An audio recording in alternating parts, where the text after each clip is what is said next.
Hello, world. Dorothy Dottie or Dot. My name comes with options. Still not sure what I prefer. But anyway, I'm a homeless caregiver, and how I got to be a homeless caregiver. Coming along, you're coming along the journey with me. So, chapter 2 of my story of how I became a homeless caregiver. Chapter 2, that first summer. Um, that first summer was really tough. April 28th, 2021 is when my mom got hit. And after that day, that night seeing her in the hospital, it was really tough. I knew I had to be quick to get things ready at our apartment to be ready for mom to come back home from the hospital. Thing is, about my apartment, we had just moved into that apartment. Like literally the week before mom's accident or so is when we moved into that apartment. And I'm straight and wasn't exactly straight out of college, but I graduated college December 2019. And this apartment was my first apartment out of college.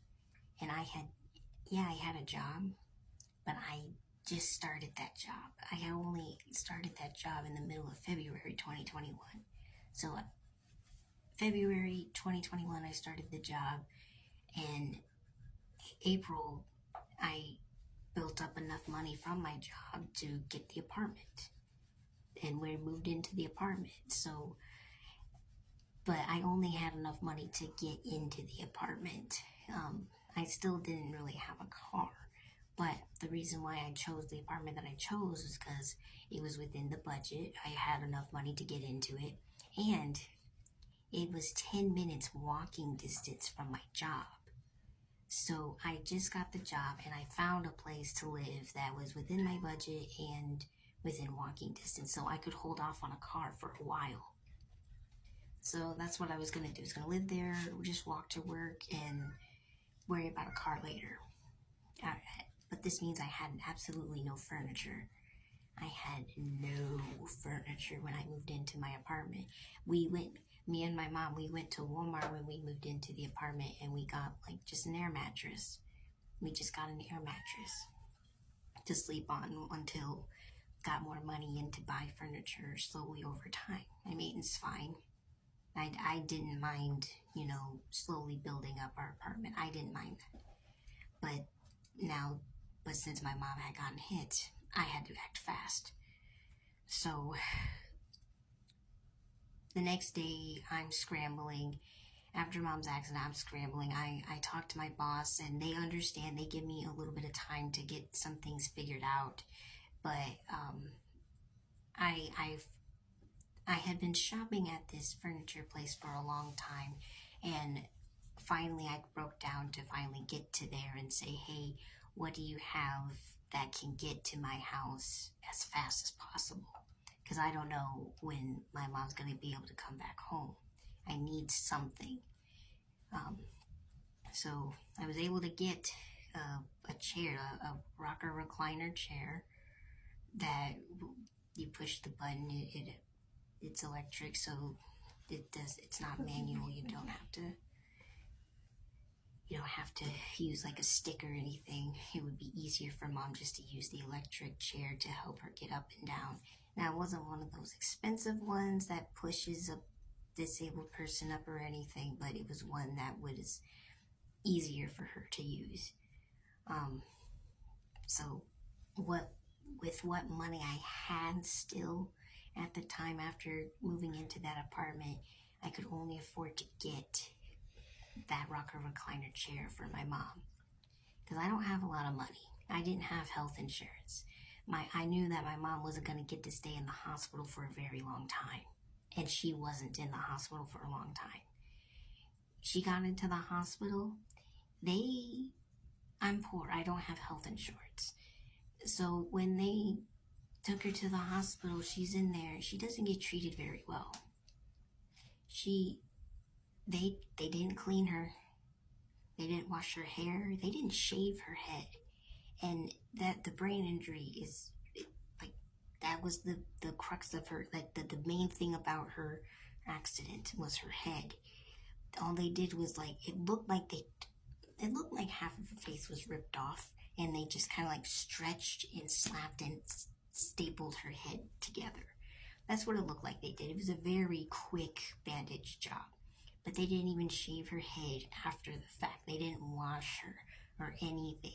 She had, a big hole in her chest. She had a chest tube to drain the blood out of her lungs and stuff like that. But they never cleaned that stuff. And one day my mom asked her nurse, why am I not being taken care of? And her nurse legit tells her, because you're on the poor floor. So because we can't afford to pay for insurance and things and pay for help, we get a bandage job, and that's it. She only had surgery done on her left ankle. And then after she was mobile enough, they sent her off home with me. But so she was in the hospital maybe 2-3 weeks tops. I can't remember exactly how long, but it wasn't long. 2-3 weeks tops. But luckily I was able to get that chair into the apartment before she was able to come home. So I got her into the apartment, and that was tough. And the one nice thing that the hospital did was at least they gave us a bunch of free medical equipment. They did give us a wheelchair to take home. They did give us a bedside commode, shower bench. Actually, the shower bench came from the physical therapist that came to our house. We got 5 free visits from a physical therapist and an occupational therapist. And after that, they didn't show up anymore because we couldn't afford it. But they at least gave us 5 free visits. So that was nice. But after that, I knew I needed help. So I called an attorney.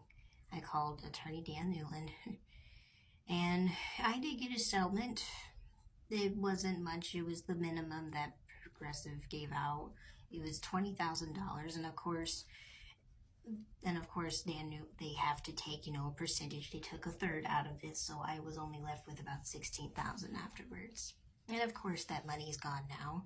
I had to use it to get myself a used car to make things easier to transporting Mom, because I can't not have a car now anymore with Mom being injured. So I got a used car, and I ended up getting a Honda Pilot, which was needed for the fact that I needed to haul that wheelchair around. But I got furniture. I got a bed that Mom so desperately needed, couch, chairs, dressers, drawers, things that we needed for the apartment. But of course, and of course after, using that money to help pay bills and things, being cushioned and everything, that money's gone. But it was hard taking care of her that first summer because I had no help. I had absolutely no help. But my boss was kind enough to allow me to have an hour of lunch for as long as I needed so that I could go home on my hour on my lunch break and take care of my mom. I had to walk to work in the summer, and my uniform is black. I had to walk 15 minutes to work, and during lunch I had to walk back to 15 minutes back to my apartment, clean Mom up, make sure she clean up her bedside commode, help her get to the bathroom, make her some food, clean her up, make sure she's good for the next 4 hours, and then walk another 15 minutes. And again, this is in Florida. In the summertime, I'm wearing black clothes. So every day for that first summer, I was walking hours in the heat just to take care of my mom. That summer was so hard. It was rough. But that first summer was tough. Going back and forth, taking care of her. I lost a lot of weight. But that first summer was tough. Going back and forth was tough.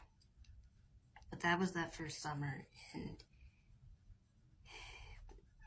I had a lot more I had to do after that. But that's chapter 2, that first summer.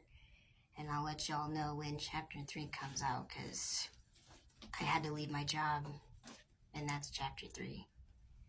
See you next time.